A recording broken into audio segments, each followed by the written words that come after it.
Hey there. Are you looking for the best 2024 NFL bets around? Well, stick around. I've got something I think you'll like in an anytime touchdown parlay for this week's episode of the IDP Plus Touchdown Props podcast.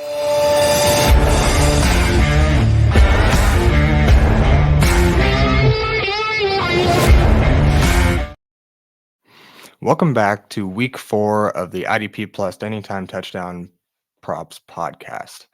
This week, we've got a juicy one for you coming in DraftKings this morning at plus 563, so almost 6 times your cash. We're looking to cash all 3 legs this week in hopes to kind of get some wheels turning and some momentum going into week 5 of the NFL season. So we're hoping week 4 is going to be big for us. Up first here, we've got Devin Singletary with an anytime touchdown prop at minus 105 at home against the Dallas Cowboys. The Giants actually look like somewhat of a functional offense 3 weeks into the season.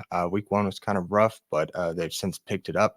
Blake Neighbors is now more of a real threat in this offense.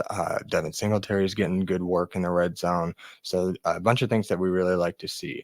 And they go up against Dallas, who so far this rush defense has allowed 7 touchdowns in the first 3 weeks. That's over two per game to the running back position. So as well as the 4th most rushing and receiving yards to the position. Singletary in that same time has found the end zone twice and been efficient in the open field, averaging over 4 yards per carry in the red zone. Singletary has seen 7 touches on the ground when inside the 15.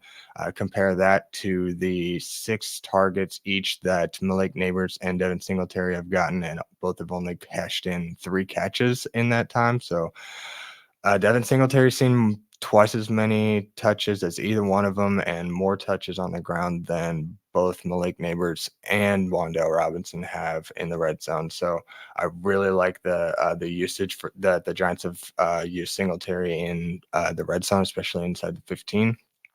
So we really like that when we're talking about making bets on touchdown props. So they're coming off their first team win last week and now playing a defense that has many vulnerabilities. They let Alvin Kamara go for 4 total touchdowns in week 2. Week 3, they let Derrick Henry run all over him for 150 yards and 2 touchdowns. So even if we just get half of that production, I feel really good about our odds this week, considering that Malik Neighbors is more of the shiny piece in this offense that I think Dallas is going to want to key in on and try to limit and make the Giants beat them on the ground. Because yes, Singletary has been great, but he's not been something that you really are just out here trying to just stop at all cost. That's going to be more like Malik Neighbors. So I don't think that they'll completely contain Neighbors. So I think that's going to leave Devin Singletary to keep the field pretty open in the ground game, and Neighbors should have some big plays here and there on Thursday Night Football. So I think that leaves a lot of opportunity for Devin Singletary in this one to punch it in the end zone, especially in a home game against a very, very vulnerable Dallas defense. So Devin Singletary for an anytime touchdown at minus 105. The books are kind of here with us on this one too. Next up, we got Marvin Harrison at minus 135 for an anytime touchdown at home against the Washington Commanders.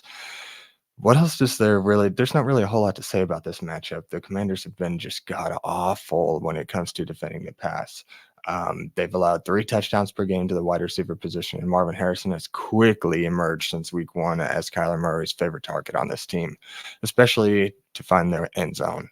When he needs to score, he's got his guy Marvin Harrison to go to, and they've been able to get up early and often on their opponents and just kind of coast. I think last week was a little bit closer matchup. But we're kind of 1 week late here on Marvin Harrison to get the good odds. The last couple of weeks, he's been plus odds, but the books are really caught up onto this. So they're sitting at minus 135. But that's okay, because I really feel in this matchup that this is more of an anchor play, something that we don't really have to sweat out this week, that the matchup is more than favoring the wide receiver. And again, 3 touchdowns per game to the wide receiver position. You got to figure one of those goes to Marvin Harrison Jr. There's not 3 pass catching receivers on this team that are going to find the end zone quite like Marvin Harrison. So I really like this matchup for the rookie in his 4th week in the NFL. Again, that's Marvin Harrison anytime touchdown at minus 135 for our second leg. Our last leg here to wrap it up is no slouch. It's Jamar Chase at anytime touchdown at minus 105 at Carolina. Last week, he found the end zone for the first time, albeit in a great matchup against the Washington Commanders.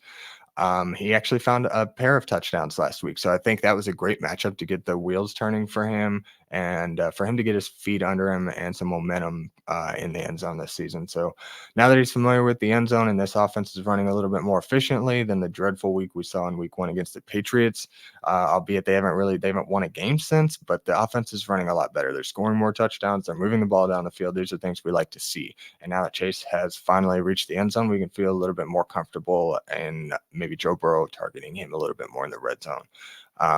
Yoshivas has emerged as a red zone threat on this team now, I think, to the point where teams are going to have to respect him. And I think in that light where teams are going to have to draw off of Jamar Chase a little bit, I think he can exploit this defense in that respect. So Yoshivas kind of worried me at first, but now I think we're 2-3 weeks into him scoring. So I think that teams are really going to have to, again, respect this guy and not show as much attention to Chase because he's not the only one that's going to find the end zone. Matter of fact, I'm pretty sure Yoshivas has more touchdowns on this season. So that just kind of lends well to us. I think Jamar Chase's momentum from last week is really going to carry into this week. And I think he's very well capable of capitalizing on a Panthers defense that's allowed 5 touchdowns to the wide receiver position already. Not to mention this Bengals team is still winless. Again, I mentioned this a little bit earlier, but they're going into week 4. It's kind of getting down to crunch time. You got to get those wins. If you're winless at this point in the season, it's going to be a long road to get to the playoffs. And I know that the Bengals had every bit of playoff intentions this year. So you can look for the Bengals to come into Carolina this week and really look to smack them in the mouth and try to come out with a win this week. And to do that, they're going to need to have Jamar Chase heavily involved and most likely find the end zone this week. So again, for Jamar Chase to get an anytime touchdown at -105 against Carolina, I really like that this week. Last week we didn't quite hit on our prop bets, but that's okay. We cashed 2 out of 3. I got a little overzealous with Rashid Shaheed. The New Orleans Saints kind of crapped out this week offensively, but we hit Breece Hall and we hit Derrick Henry, so we cashed 2 out of 3. We didn't quite come on with any money, but I'm hoping to cash all 3 this week, get some momentum under us, and then maybe we can have a little bit more fun and expand those odds in the coming week. So if you like what you see, stick around, give it a like, comment with anything that you like, send me some DMs. I've also even got a couple of alternates if you like. These might actually decrease the odds, but I feel really good about the legs too. So I really like Zach Moss's matchup.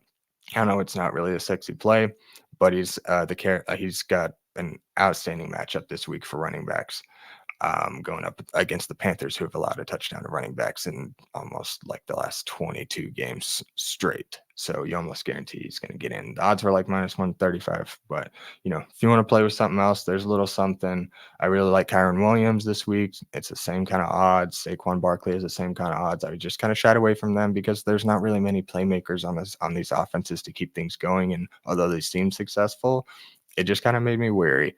And I really kind of like the odds better here when I put this combination of players in here. But plug and play those guys however you like, whatever's fun for you guys. We just want to make this fun, and also I just want to send everybody a reminder to kind of be responsible. Don't outplay your bankroll. Stick to your unit sizes, and let's be responsible with our betting this week. And hopefully we can come home with some extra cash. So good luck this week, everybody. In the comments, let me know if you tail or if you have any other suggestions. Let's kind of help each other out here and have a great week. So good luck, everyone. Thank you for watching the IDP Plus YouTube network. If you enjoyed this video, give it a thumbs up and don't forget to subscribe to our channel.